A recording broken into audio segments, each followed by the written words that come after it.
My inspiration at that time was my family. Looking at my 8-year-old, my 5-year-old, and I said to myself, I have to beat this. I have to stay around so that I can see them grow up. I have to stay around so that I can fulfill my purpose. I did all the research that I possibly could to understand what it was that I was fighting against. This is Mind, Body Matters with Greg Rennie and Rob Reeford. Welcome to Mind, Body Matters. Hey, Rob. We are in a series of episodes now about our health, our physical health. We talk a lot about mental health. Yes. But recently we're talking about all different types of illnesses. And today we're going to talk about cancer, which I think maybe it might be the second time we talked about cancer. I'm not sure. The big C. The big C. The big C. Oh, God, yeah. Do you know that 1 in 8 women will be diagnosed with breast cancer in their lifetime? I didn't know that. Oh. You must have found that out because you know that we're interviewing. Well, I did a little research Good for today. You. Good for you. See, I'm stepping it up just a bit, but no, our guest today, I went to her website. She is a breast cancer survivor. Mm-hmm. And the neat thing is she documented all this stuff. She recorded her treatment.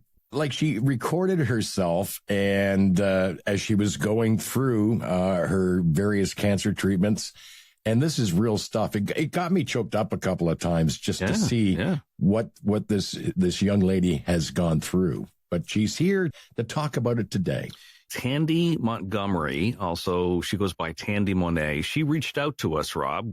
And she was interested in coming on our show and quite thrilled considering that she's been on a number of media outlets. And in fact, she was on CBS News not too long ago. And I actually I've got a clip. You do? Oh, okay, great. Yes. Well, let's roll that clip. As she searched for answers, something compelled Montgomery to start documenting all of it. Give me like a remote control and hit the fast forward button. Through 16 rounds of chemo, 30 days of radiation, and 4 surgeries. Today is radiation day number 7. Montgomery has completed her treatment and turned all the photos and videos of her experience into a docuseries. And I really want to send the message that please get a mammogram because early detection is what saved my life. Rob, you can tell what we're going to do today because, she's a great speaker. You can hear that in the clip. Oh, yeah. And I'm really looking forward to having her come into the studio today and talk with us. Maybe give us a little bit more detail than what was in the clip. She was also on Fox News and other outlets. So nice for her to be in the studio today. So a bit of background, keynote speaker, corporate trainer, coach, and workshop facilitator. Thandi's philosophy is, get this, Rob, this is really cool. Give yourself permission and space to embrace who you are. Life begins when you find your truth. Life begins when you find your truth. Mm-hmm. Have you found your truth yet? Still working on it. So am I. But maybe I can get a little help here finding my own truth by bringing on our guest today. Here's breast cancer survivor Thandi Montgomery.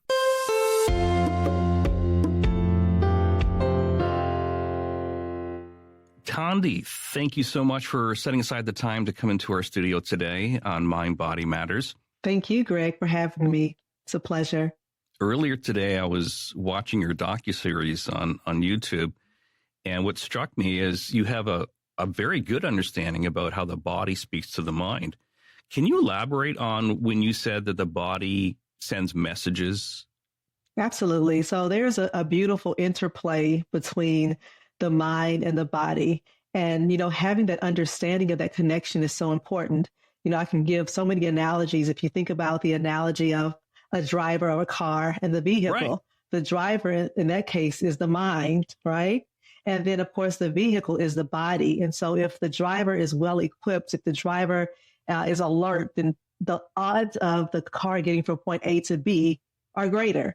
And so if you think about the mind, if your mind is positive, if your mind is filled with great affirmations, if your mind is focused on what's next and the positivity of the outcome, then the likelihood of your body following suit and responding to that is greater. Wonderfully explained. That's awesome. We start each episode talking about mind and body, and what a great definition of how the mind works. So thank you very much for that.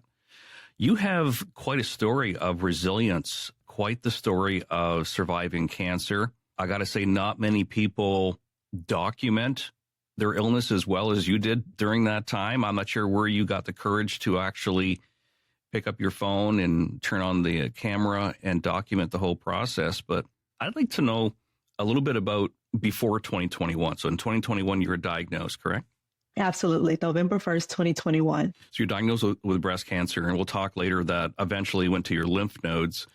You know, that had a tremendous impact on the progress of your recovery, and we're going to cover that like you have in your docuseries. But I'm interested to know, prior to 2021, what your life was like. You were working with Fortune 500 companies. Tell us a bit about your early life and your work life.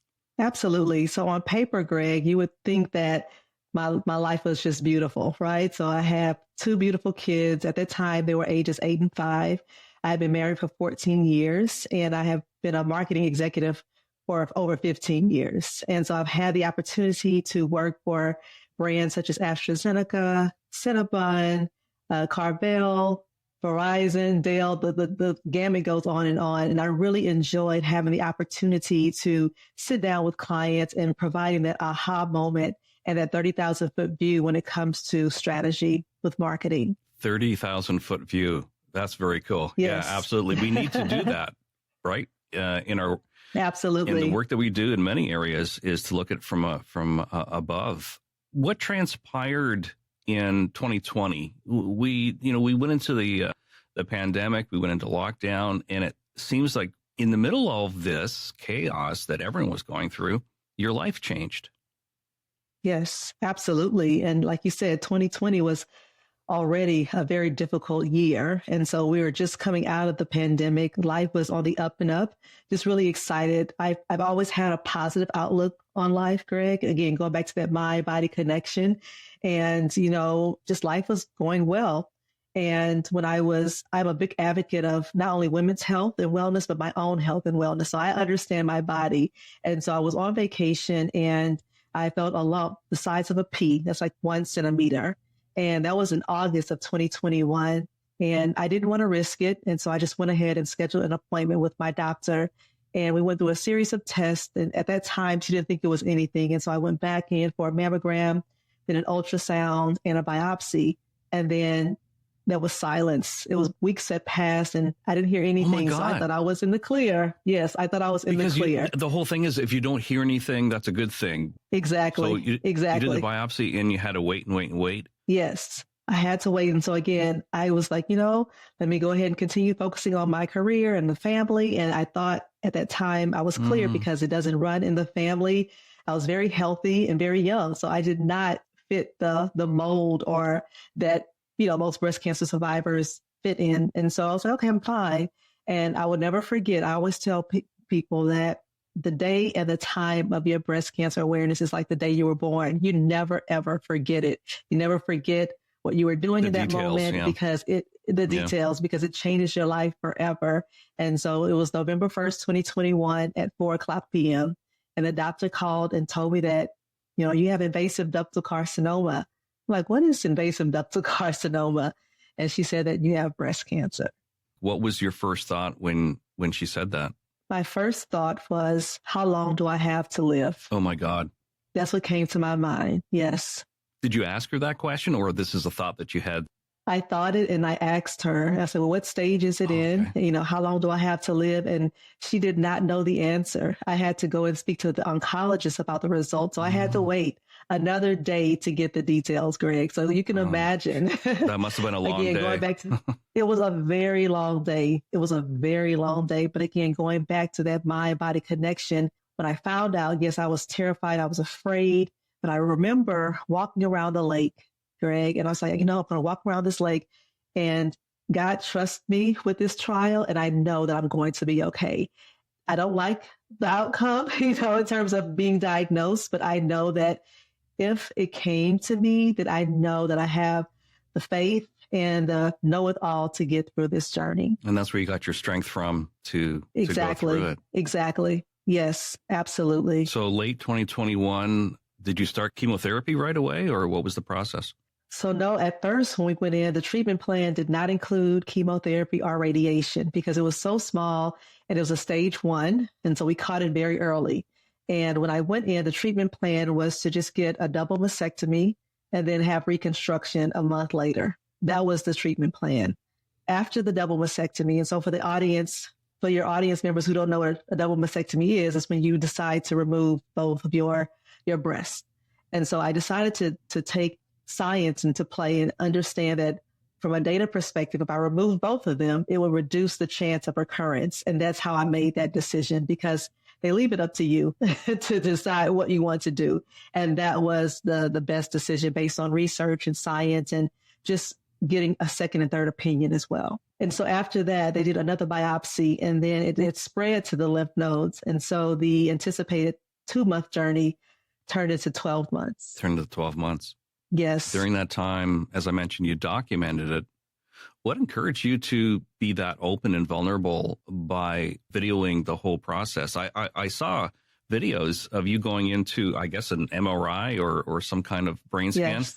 What encouraged you to be that public about it and that open? It's interesting that you asked that question, because I always refer to myself as Thandi 1.0 and Thandi 2.0. Thandi 1.0 would have never been that vulnerable. I would have never showed that side of me with, me being bald and the most vulnerable state of my life. But my brother, who is a videographer, he said, Thandi, I don't care what you're going through. You need to show the behind the scenes, the good, the bad, and the ugly, because we had so many questions, Greg, about, what is it like to have cancer? And all we see is sometimes what we see on TV. And that is often doom and gloom. Yeah.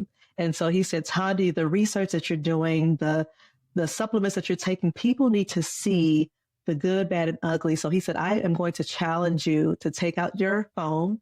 I don't care if you're crying. I don't care if you're having a great moment, and document the entire series and the entire journey. And that's what we did. And that's available for people to follow you through that journey? Yes. One thing that really came to mind, it really stuck out in our conversation on the phone a while ago, is the phrase that you mentioned about thriving through adversity. You can survive through adversity. You can cope with adversity, but what is that thriving about? And thriving goes back to the mindset. I was like, okay, Thandi, what's your why? Why do you want to survive? What is allowing you to survive? And so I would say my inspiration at that time was my family. By looking at my 8-year-old, my 5-year-old, and I said to myself, I have to beat this. I have to stay around so that I can see them grow up. I have to stay around so that I can fulfill my purpose. And at that time, I knew, Greg, that I had not completed my purpose.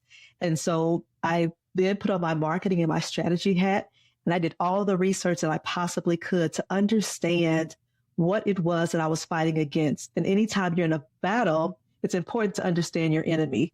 And so I understood my enemy by doing research, by joining support groups, by really defining my why. Why do I want to survive? And that all helped me to thrive through. When you said enemy, one would assume cancer being the enemy, but was there more in that context of what you're fighting against? Well, I would say, of course, the cancer, and then your mindset, because I always tell people cancer is not just a physical journey, but it's a mental journey as well. And that's a good segue into making sure you have the right support. And one of my support systems was having a therapist to kind of help me reframe my thoughts and make sure that, physically I was doing well, and also make sure my mental health was intact. Working in psychotherapy, that doesn't commonly happen with people that are going through cancer. It's an afterthought. Tell us more what you benefited from the reframing. Was it cognitive behavioral therapy that helped you? Absolutely. Yes, exactly. And that goes back to me asking the right questions, because I was talking to my team of doctors and I was like, what else do you provide? And that was one of the services. They provided that for therapists who were specifically designed, and they had the know-it-all to help cancer patients. And so my therapist was extremely amazing to help me understand, okay, Thandi, yes, you're going through this now, but it won't be forever. You're going through this now, but what can you learn from the experience? You're going through this now, but it's not a loss. There is a gain. There is a silver lining in this path. We just have to define it and figure out what it is. Was there other skills and direction from the therapist regarding mindfulness or anything like that you found helpful? Absolutely. I journaled a lot during this time. Yes, I journaled a lot and just to really get my thoughts out, because your thoughts have to go somewhere. And so in that moment, my thoughts would go on my paper and pen. So I bought a lot of journals so that I could write down how I was feeling. I could really be in the know about my emotions and be in tune, because there may be some days that I was really afraid, or I was, a little bit apprehensive about moving forward with a treatment plan. But just being in tune with my mind and with my thoughts and emotions was very important.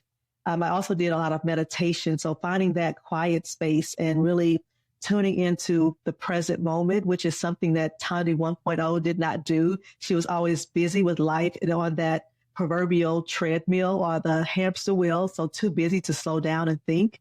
And so that meditation really helped me to find my center and really understand what was going on from an emotional standpoint. What I noticed in your videos is the tremendous support you had from your family and faith. What were they going through? Probably there's listeners that haven't experienced what you've experienced, but family members that may be still in the midst of a loved one going through cancer. How did this impact the family, and how did they rally behind you and support you? Mm-hmm. And that's a really great question. And this is the first time that our family has gone through anything so traumatic at this point. And so everything was new to us.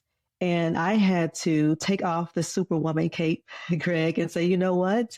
I need help. I cannot get through this journey alone. And so for your listeners, whether they are, a survivor or whether they are the caregiver, it's very important to understand at that moment, what does that person need from you? Because everyone needs something differently in different parts of their journey. And so sitting down and having that conversation with my family and saying, okay, in this moment, I need you to help me with research. I need you to take me to the doctor. I need you to check on me just to make sure I'm okay mentally. And so having those conversations, I need you to help me set up a meal train so that I don't have to worry about cooking. And so it's important to sit down and have those open and honest conversations so that they can understand what is needed at that particular phase in your life. How did they come to an understanding at that age of what was going on? But my kids are very inquisitive. And before we understood the ins and outs of what was going on, we didn't say anything. But once we understood the stage, the grade, and the treatment plan, we were very open and honest. Good. And we let them know that, hey, mommy is going through a very difficult time, but I am going to get through this. And we also referred to other people that we knew in our village. We said, well, so-and-so's mom went through it and you see that she's okay.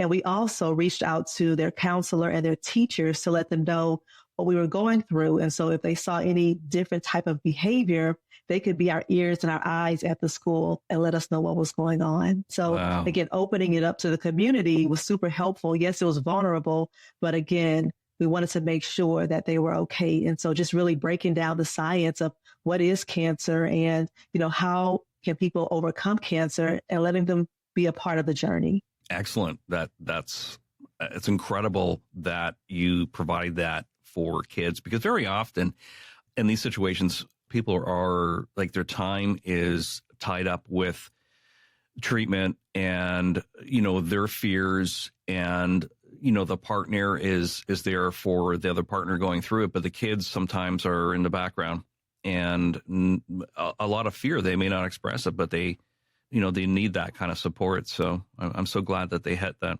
And it made them stronger as well. It increased their faith. It increased they just really grew up faster, it seems as though. And so again, it was a win-win for all of us in terms of just the growth and just thriving through.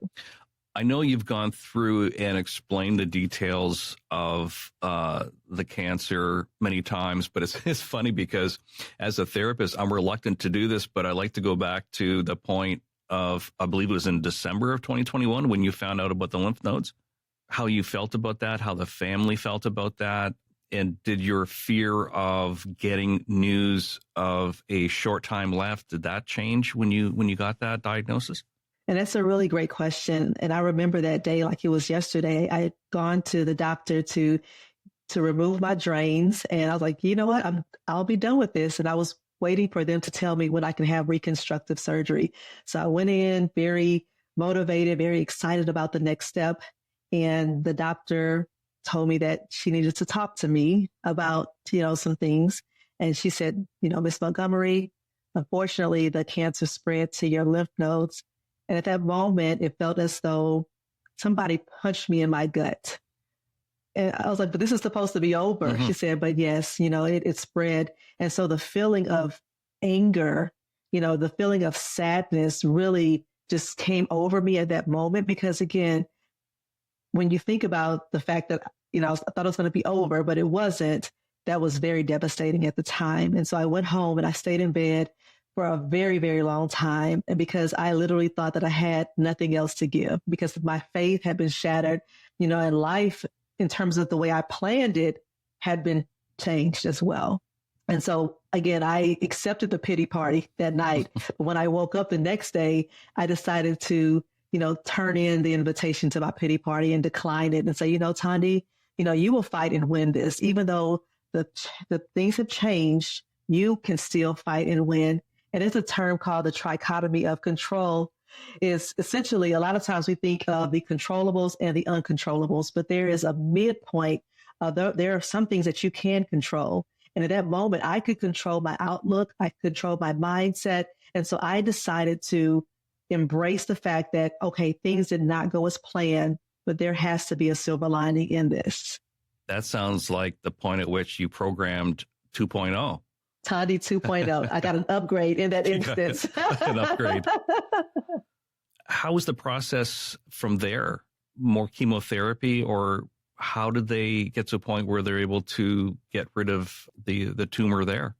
Absolutely. So we went through another series of tests just to understand the impact of chemo, because everyone's treatment plan is different, from the number of rounds, the type of chemo. Do you have chemo and radiation? So it just depends. And so after a few series of tests, the doctor told me that the best plan would be to have 16 rounds of chemo, 30 days of radiation. And then all in all, I had 4 surgeries. And that was in the short span of 12 months. The only reference that I had in terms of chemotherapy was on TV. Mm-hmm. And so I was like, oh my goodness, I'm going to take my body through this. Again, that's when therapy came back into play and say, okay, well, yes, you're going through chemotherapy, but what would happen if you did not have chemotherapy? What would be the odds? And so your perspective changed. And she allowed me to realize that I'm grateful for insurance. I'm grateful for a vehicle that can take me back and forth to chemotherapy. And so again, going back to that mind-body connection, pulling out that gratitude, even though it was a very difficult and dark time, there were some things in those moments that I could really be grateful for. There's a lot of loss in this process, and I believe that people minimize the impacts, not just in the body, but the mind, regarding loss of hair. It seems that people minimize how that impacts the person. Can you share what you went through? I know a bit from doing some research, but I'd love you to share to the audience how you processed that and what you did. Yes. And oftentimes, in true transparency, oftentimes we as women, we are defined by our hair and our boobs. And at that moment, I lost both, and so no longer, I did not only not have hair because of the chemotherapy, but I also had my boobs removed at that particular time. And so now it caused me to figure out, who is Thandi at the core? Your identity. Who am I at the core? Who is, yes, because my identity was in, of course, the facial and then the hair and the boobs, but it really forced me to look in the mirror, which was, at that time, my reflection was unidentifiable. I'm like, who is this person? Who is this person in the mirror? Because I don't recognize her. And so it caused me to look a little bit deeper, beyond the surface level, beyond the hair, beyond the boobs, beyond the makeup, to figure out, who am I at the core? And one of my favorite quotes by Mark Twain is, the 2 most important days of your life are the day that you're born and the day that you find out why. And as I was looking at myself in the mirror and I was looking at who I am at the core, I really, beyond the identity component, I understood my purpose. The why. The why, yes. And you got there because I understand that you're an advocate, you're an author, and You support women's health, really get the word out there about mammograms. But how did the story come to an ending that was successful? And take us through that. Yeah, absolutely. And, going through the journey, it just opened my eyes. It allowed me to understand what was the most important thing in life. And of course, that's family. It's those, your loved ones, and it's fulfilling your purpose. It's about not wasting time on the things that don't matter and focusing on what does. And so there was literally an awakening, and I shifted from existing to living in that journey. And so after that, I was like, I am on a mission, Greg, to help every woman around the world shift from existing to living. And that's my mission in life. It's my mission for the Thandi Montgomery brand. And that is what I am going to do from this day forward. So it allowed me to awaken to my mission and vision, and allowed me to have that impact on others in the community and around the world. Because a lot of times we get stuck, and some people are comfortable being stuck, but it's my duty, like I said, to figure out, where are you in life and where do you want to go? And how do we get you from point A to point B and allow you to thrive? At what point did you get word that you're okay? Was it framed that way, that you're okay now? Or was it that, okay, for the time being, you're in remission, but we have to be aware of recurrence? What happened at that point? And I'm so glad you asked that, because a lot of times, if you didn't go through the journey, if you are an outsider looking in, they think that after your last round of chemo or after your last radiation treatment, that everything is done. No, there is a whole process of the post journey and the survivorship that a lot of people don't understand. And my doctor was basically, based on the results of the therapy and the impact, she said that I was in remission. And so I have to go to the doctor, every 6 months to get scans. And there's still a process that happens after your last treatment. And that's where I am now. At first it was every 3 months, then 6 months, and now it's every year. So I'm in that year mark. Do you have fear of recurrence? I've heard that in other guests that talk about cancer and illness. Absolutely. Absolutely. And the scary part, Greg, is they cannot identify what caused the breast cancer. There are so many factors, from, environmental toxicities, from the foods that you eat, from, there's so many things that can cause cancer. And because they cannot identify it, I asked my doctor, so what do I stay away from? And she could not definitively tell me that. And so, yes, I do have a fear of recurrence. And again, going back to my amazing therapist and my faith, she said, Thandi, don't waste your time thinking about that. You have so much in front of you now. And she said, if it does come back, guess what? You beat it before, so you can beat it again. And I was like, wow. Yeah. Wow. And so because of that, I take one day at a time. I no longer, focus on what's 5 years from now, 10 years from now, but I have learned how to embrace the moment and be intentional about every gift that I have been given, which is called the present. And I use that day and I use that time to be intentional and reach out and do as much as I can to make an impact. So that helps me to keep going. And that helps to push those thoughts, those negative thoughts, to the back of my mind. Focusing on the day. It's focusing on the day. We talk about that a lot, but very difficult to do. But it seems that your experience brought you to the point where that's what you have to do is keep it in the Absolutely. Day. Let's talk more about Thandi 2.0. Let's talk about your why and your purpose. What have you been doing the last year in the way of advocacy and being a voice and helping other women? So before I started the advocacy work, I actually went back to work in the marketing field in January of this year. I went back for a short period of time. And the things that used to matter, Greg, I was sitting in the meeting talking about revenue and, client growth.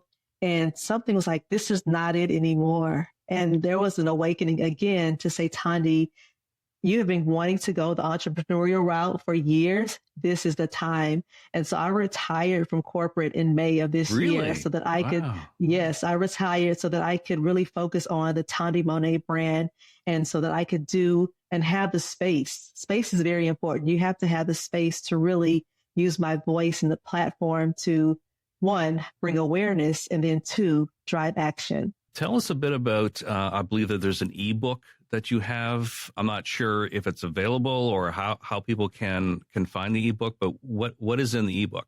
So I wrote an ebook. Well, a lot of my clients say, Thandi, you want us to shift from existing to living. We understand that. We understand the framework, but we need something on a day-to-day basis to help us get there. And so I wrote an ebook, and it's called 15 Affirmations to Help Reignite Passion and Purpose. And it really focuses on the roadblocks and the typical things that hinder us from shifting from existing to living. So fear, lack of confidence, the uncontrollables, embracing the new. And so I literally have 15 affirmations to help people shift from existing to living and reignite their purpose and passion. How is it impacting women? What are they saying about the work that you're doing?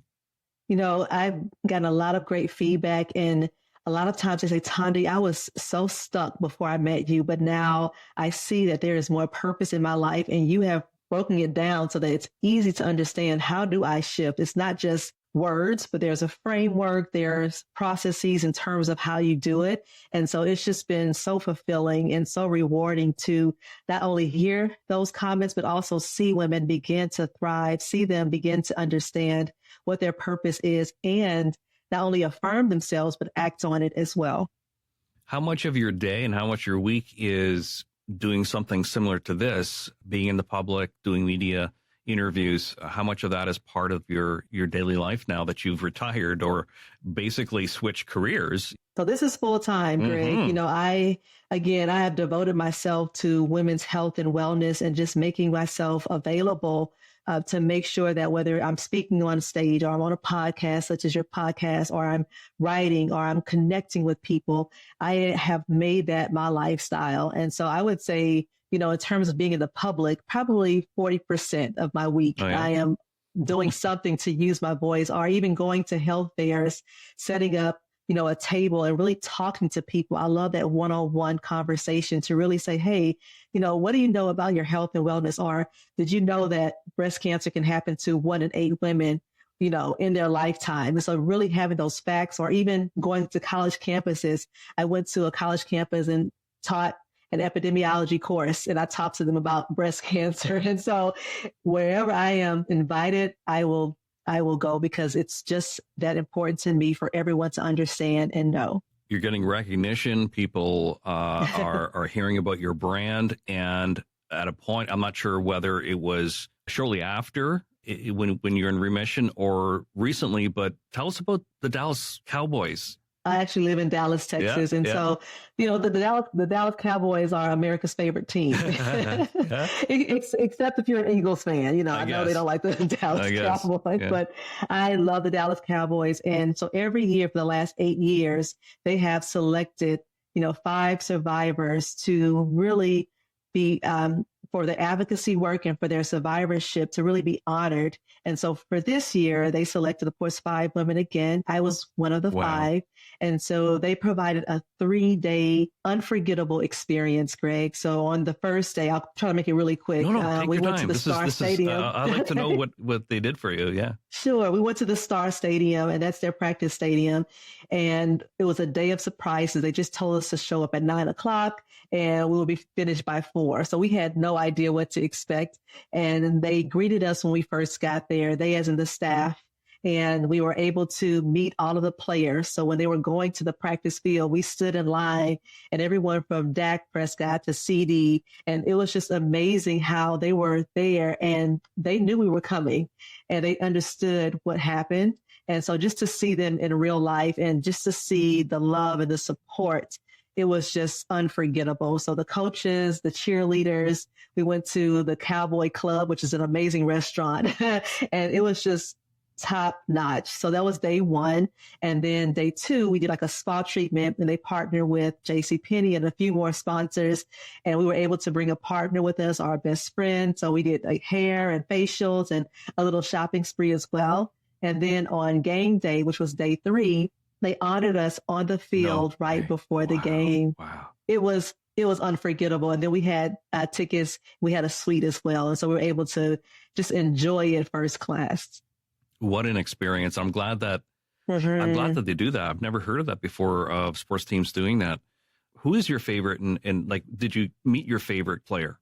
Dak and CD, those are my favorite players. And I have pictures of them just like hugging them. I'm like, I'll never forget this moment. And even behind you, you can see I have the football. So it says Star Survivor. Yes, so Dallas yes. Cowboys Star Survivor.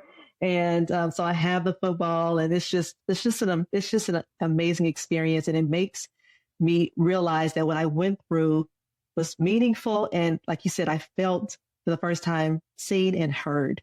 Tell us about how the listeners can find out more. Let us know about the website and your speaking engagements, the ebook, anything that the audience, or maybe other resources that you feel women should take a look at regarding the importance of mammograms. What are some things that they should be aware of and they could look into?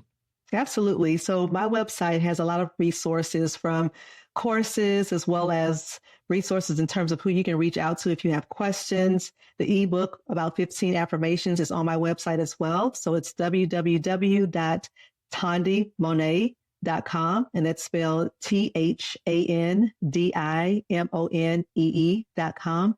And so you can go there and get your free ebook. You can go there and learn about, my courses on wellness, on health, and also just to be a part of the community. That's very important. And if you have any questions, in terms of more resources like support groups, I am happy to answer those as well.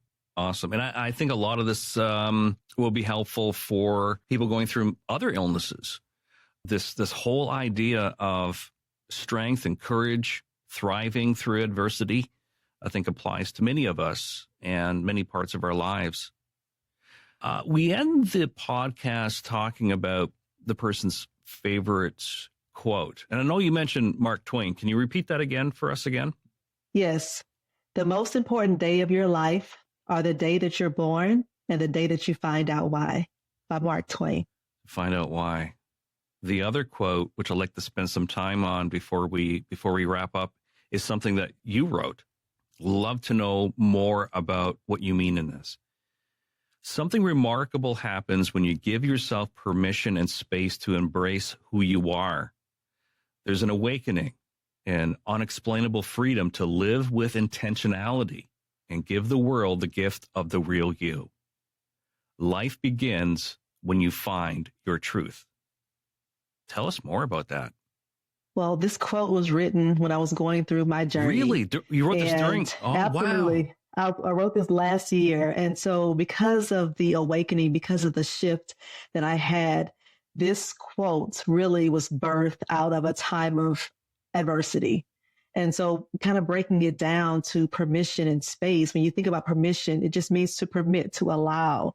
And so when you allow yourself to embrace who you are, something happens, because oftentimes we live our lives through someone else's lens or based on the pressure of society. But when you give yourself that permission to say, I want to transform into Greg 2.0, or for whoever's listening, XX 2.0, you give yourself permission to say it is okay. And then the space component, Greg, you have to give yourself that time and those moments to really do that introspection and understand who you are and who you want to become. And so that's the interplay between permission and space. And then when I say the gift, when you give yourself, when you give the world the gift of the real you, oftentimes we wear masks or we try to emulate someone else, but we all have unique personalities and fingerprints. And when you find out who you are at the core, that is indeed a gift to the world. And the last part of that quote, life begins when you find your truth. Oftentimes we are existing, we are just living, but we're not truly thriving. But once you find out your why, going back to Mark Twain's quote, then that's when you find your truth and you can finally start to live.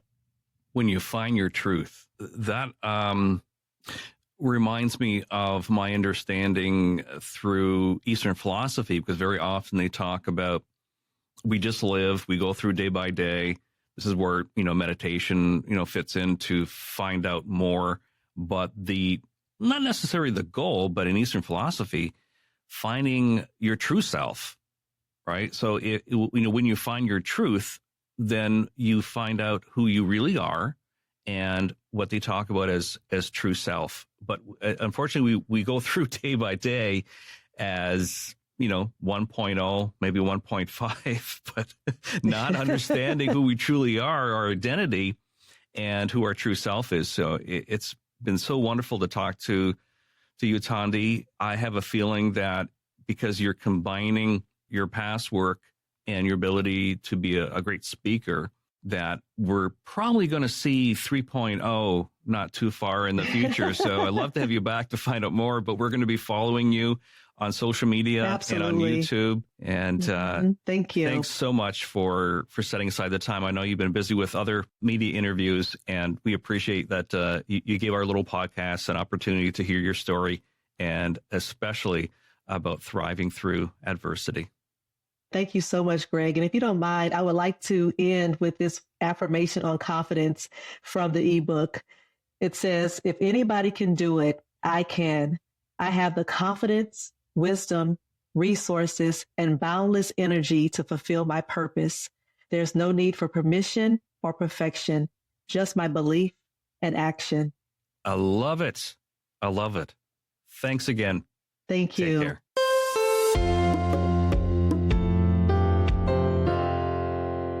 Wow. Rob, sometimes we talk about survivors, but this is the definition of a survivor. Yes. Yeah. Amazing. You and I were talking in preparation for this interview today. Mm-hmm. We were talking about how amazing it was for Thandi. It must have been painstaking because she recorded all of that material, everything, step by step of her journey through it. And I mean, she's one brave person. There's a photo that I saw of her, and I asked her for a copy of the photo because we're going to use it in this episode, where she has pink boxing gloves, pink because of breast cancer awareness, right? Yeah. And these two boxing gloves are butted together, and it just exemplifies the strength that she has, the look on her face, and these boxing gloves. If you haven't seen it yet, go look on social media for our episode, and that really shows how strong she is. That she's literally boxed the hell and fought the hell out of cancer. Yeah, she made it through, and it's just because of her strength. She's a very, very, very strong person. And I'm sure she's inspiring many, many women all over the world that are struggling with breast cancer. Once again, 1 in 8 women during their lifetime will be diagnosed with cancer. So, and isn't that amazing? I know. Yeah. So, and another thing, folks, go out and get your mammogram done. Okay, because absolutely, if you can catch this stuff in time, there is hope. So go out and get your mammograms. Absolutely. Thanks for noting that. Yeah, that's an excellent point to mention that they should go and get a mammogram. Mm-hmm. On another note. Oh, no. What? Next week, we have a famous Canadian on the show, and you know him very well. Yeah, as a matter of fact, he lives in my hometown here in Stratford, Ontario. The home of Justin Bieber. Definitely, Justin Bieber is from Stratford, and a guy by the name of Stuart Reynolds. Now, that name may not mean much to you, but maybe this name might. How about Brittle Star? That's his moniker. That's his name. And people would know that because he's all over social media. He gets thousands and thousands of people following him. Yeah. And his videos get millions of views. Well, let me roll a clip here. Good. This is Brittle Star explaining Canada Day to Americans. Hi, America. What's with the decorations? It's Canada Day. We're having a little get-together. Canada Day? Yeah, kind of like July 4th for you guys. Yeah, but we do July 4th because we got lots of stuff to celebrate. We got Eagles and freedom and KFC. What do you have to celebrate? Did you just say, what do we have to celebrate? Yeah, universal health care. So if you break your leg, you can still afford a snack while you wait in the ER. The metric system. But to be fair, everybody else has that except you. Maternity leave, because we think if a woman carries around another human for 9 months, she might need some time off. Poutine, French fries, gravy, cheese curds. If angels owned food trucks, they'd make poutine. This is the video that got 65 million views. No word of a lie. Yeah, he's an amazing friend and an amazing person. He's funnier than heck. And we're going to have him on the show next week on the Keep Talking edition of Mind, Body Matters. Yes, we're going to promote his book. If you haven't heard about it, go to Amazon, check it out. Welcome to the Stupid Apocalypse, Survival Tips for the Dummageddon from Brittle Star. And it's available on Amazon. And maybe a quick read this week, and we're going to have Stuart, Brittle Star, on the show for next week. We look forward to it. Meanwhile, be kind to yourself. And most importantly, folks, be well. Be sure to like and follow us on all social media. And if you like what you hear, hit subscribe, download, and share with your friends. Mind Body Matters is a great media production.